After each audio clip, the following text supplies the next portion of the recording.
Here we have the new 2025 Subaru Forester. This one comes in the premium trim level in River Rock Pearl. Love this paint color, by the way. We have black fabric interior. Powertrain consists of that 2.5 liter naturally aspirated 4-cylinder boxer engine. That's made it to the Lineartronic CVT. As we come around to the front end here, love the new front fascia LED headlamps along with the LED daytime running lights and LED fog lights. And they just did a great job making this look like a Forester still, but just giving it a whole new look. Down here, these are going to be 17-inch wheels. Passive keyless entry on the front. Now over here we have our one-touch up and down windows for the front, regular power windows for the back, power door lock controls, power mirror controls. It's our handle there, rear window lock, storage in the door panel, and then we do get blind spot monitors. Hood release right here. You get a manual tilt, telescoping steering wheel. And there's our power driver's seat with two-way power lumbar support. But I want to give a big thanks to John Roberts Nissan here in Manchester, Tennessee for allowing me to review this Forester today. I'll leave a link below in the description. But if you're looking to find the best price on one of these closer to home, click on that second link down below. It takes just a minute to fill out your information. I'll make sure the local dealers are fighting to get to the best price on this or whatever new vehicle you might be interested in. Now this one in particular is pre-owned, but less than 4,000 miles on it. But having that seat up front adjusted for someone of my size, being 6'3" with longer legs. Back seat room is like this, not bad. Seat back pockets are on both sides, which I like. And then we do have two USB ports. One's a USB-C and one's a USB-A for charging, and rear AC vents are integrated right there. Middle seat folds down, bottle holders are there. Get the nice premium lights in the back. And I actually like this sunroof is oversized, it looks like, and that's what it looks like with the shade back. Well, let's make our way towards the back. Child lock, lock and unlock there.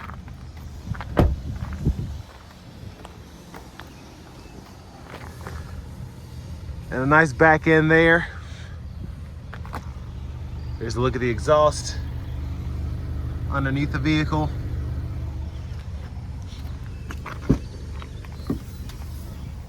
And decent storage back here behind the second row. This one does have the cargo shade, so we can kind of lock that into place if we so choose. And then 12 volt here, plenty of places to hang bags or whatever. And then we have side pockets as well. There's nothing to necessarily stop that, but it is nice to have that additional space. And if we lift this up here, we have a first aid kit. And underneath that, there's our spare with the jack and whatnot.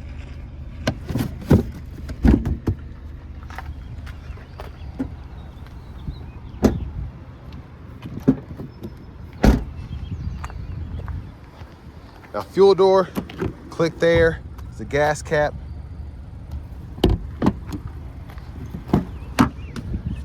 Now if you want to fold the seat flat, pull up here. That'll pretty much fold completely flat. Top tethers are on the back of the seats and pretty easy to lock it back into place. Now one thing I like about this is you can pull this strap here and this actually adjusts your recline. So you can take it back a couple inches if you want to, which is a nice feature.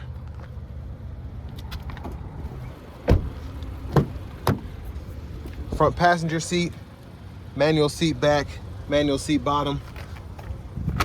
Glove compartment with owner's manual.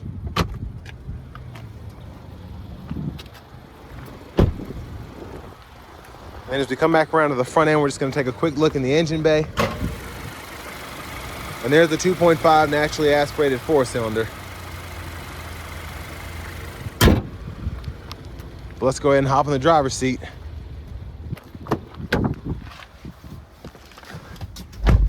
So nice leather wrap steering wheel here. I like the shape of the Subaru wheels. There's the horn. Over here to the screen here, we do get Apple CarPlay, Android Auto, along with our AM, FM, XM radio, Bluetooth audio. And then I like this up here. We can scroll through the menu here if you want to see the weather, X mode if you want to toggle that. And then a few other looks there. We could set our presets just by holding the buttons here in the radio settings. And then down here we have a few shortcuts. So the auto stop toggle, the brake hold there, and then click that and we bring up the vehicle controls. So the auto stop, we can turn that on or off as well. The steering responsive headlights, and then everything else, and even the cruise control acceleration, which I like. You can set that 4 different ways. So if you don't want to necessarily get up and go really quickly once a car gets from in front of you that was going really slow, you don't have to. It'll just accelerate slowly so you're not burning as much fuel. And then your connection settings here for your Bluetooth devices, profile settings, and all of that. You get dual zone automatic climate control, so you can control that from these over here, or you can scroll through here if you so choose. And then you can choose fan direction down here as well. And as much as I don't necessarily love having AC controls on the screen, I like how Subaru did it, because it's pretty easy to just pull this up and it just all makes sense. And then fan speed can be adjusted there and cut the whole system off there. 3-stage heated front seats, which is nice. Backup camera there. Guidelines follow you as you turn the steering wheel. And then our hazards are right there. Aux input, USB-C, USB-A input, and all that runs off the USB drive, so you can actually connect it that way. Then a wireless charging pad is here. For the shifter, pull this lever, reverse neutral drive, and then you can come over here and you get that limiter. Electronic parking brake, pull up to engage, hit the brake, press down to disengage. 12 volt here. Center console cubby space there. Garage door transmitters here. Sunglasses holder. You have your SOS and whatnot there. And then your lights are here. Now let's see how far this goes when we slide it. So that's one touch there. And then it actually goes all the way behind on the second touch. So there's that. Blinkers are here. Headlamp controls, fog lights. And then your windshield wiper controls, one time off, intermittent low, high. You can adjust that intermittent frequency here. And then your rear wiper is right here. And then rear wiper fluid, either direction there. Then pull up here for the front wiper fluid. Then track list, radio station presets can be toggled. Bluetooth, mute, voice recognition, go through your audio sources here, volume, and then we can go through the gauge cluster in the middle there. And then your SI drive modes, adjust the gap for the adaptive cruise there, and then that toggles the lane centering. We can set the speed right in there. Push button start. Finally, here are the key fobs. But next, let's go ahead and take this 2025 Subaru Forester Premium out on the road for a test drive.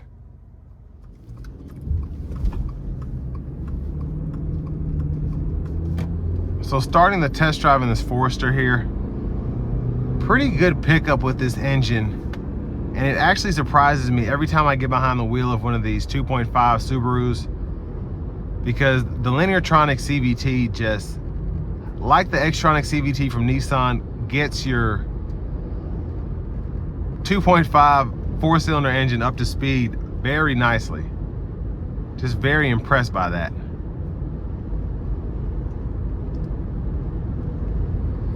Now overall, pretty good feel behind the wheel here. Ride quality is good. The steering dynamics, I like that.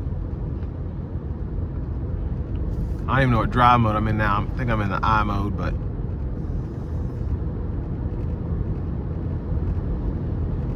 and the only rattling I'm hearing is just my license plate up there in the front windshield. But so far, it's a very nice ride in here. Very quiet, very refined.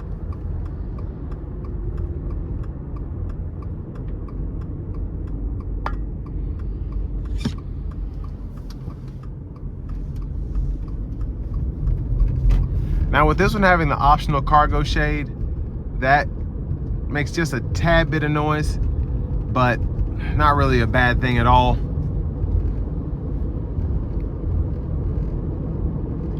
I do like the Harman Kardon systems in the Subaru, so this one, just having the base system, still decent, but I would upgrade that. But other than that, I mean, this is how I spec mine out, just to save money, because once you start going into the higher trim levels in the Subaru, that can easily break the bank if you're not careful.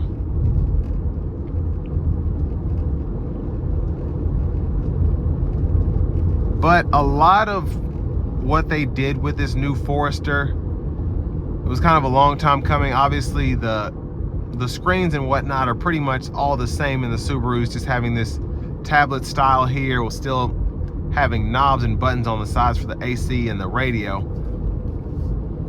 But the outside, they did a great job on making it look new, making it look modern without making it look almost like tacky in terms of going too futuristic. They just did a good job making this look good for the people that buy these cars.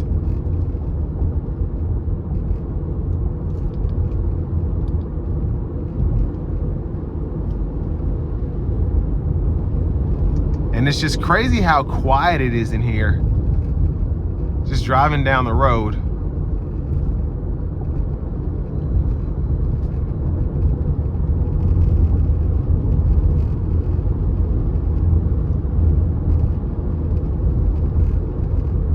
But I mean, from a visibility standpoint, like how the hood is sloped down, I can see it, but it looks really good and it's not in my way at all. They did a great job with this dash, making sure there weren't any huge humps that kind of get in your line of sight. And even though this doesn't have a digital gauge cluster 100%, just having the middle part being digital and having all your important gauges like your fuel, engine temperature, your tachometer, and then the speedometer, this is the way I'd probably have my digital cluster set up anyway if I knew how to do that.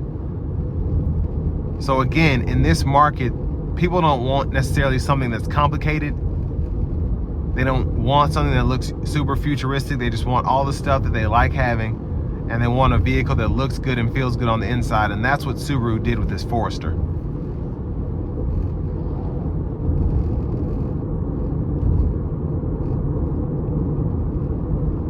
And honestly, whoever put rain guards on here, it's pretty tasteful. I like how those are done. And I'm not really a fan of rain guards, but they look pretty good on this car.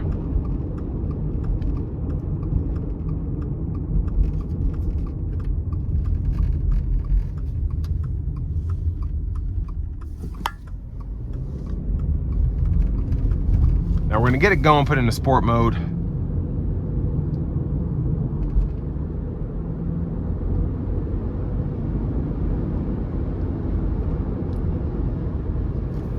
And it does open up, and even in the regular drive modes, it does a pretty good job getting up to speed, so I'm impressed that it even had more to give. Give myself a little bit of space. Here we go.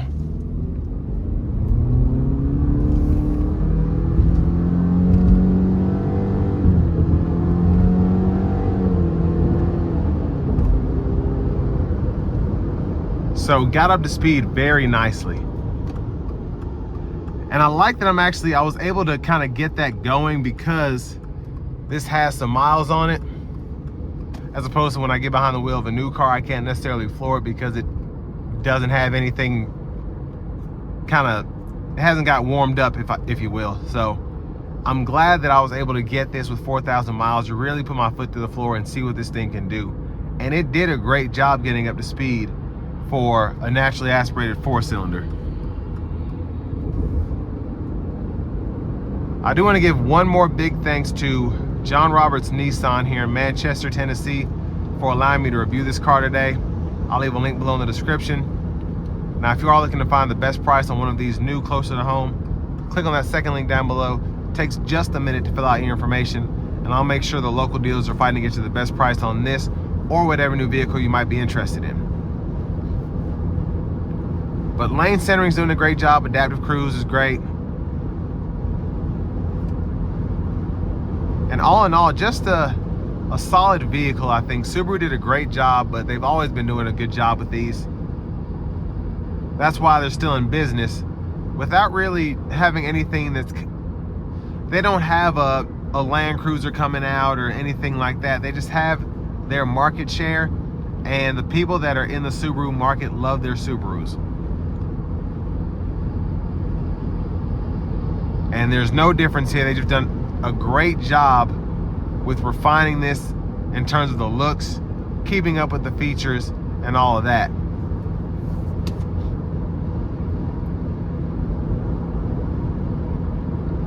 But not something that I wouldn't, you know, I really like this for road trips.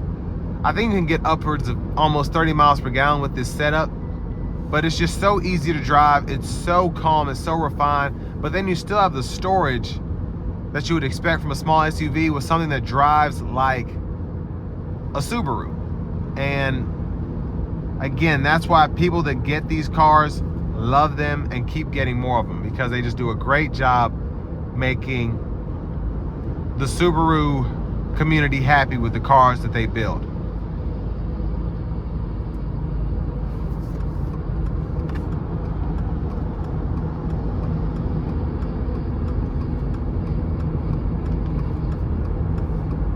But a very, very impressive vehicle here. So if you're in the market for something like this, definitely make sure you check out the 2025 Subaru Forester, and this one's in the premium trim level.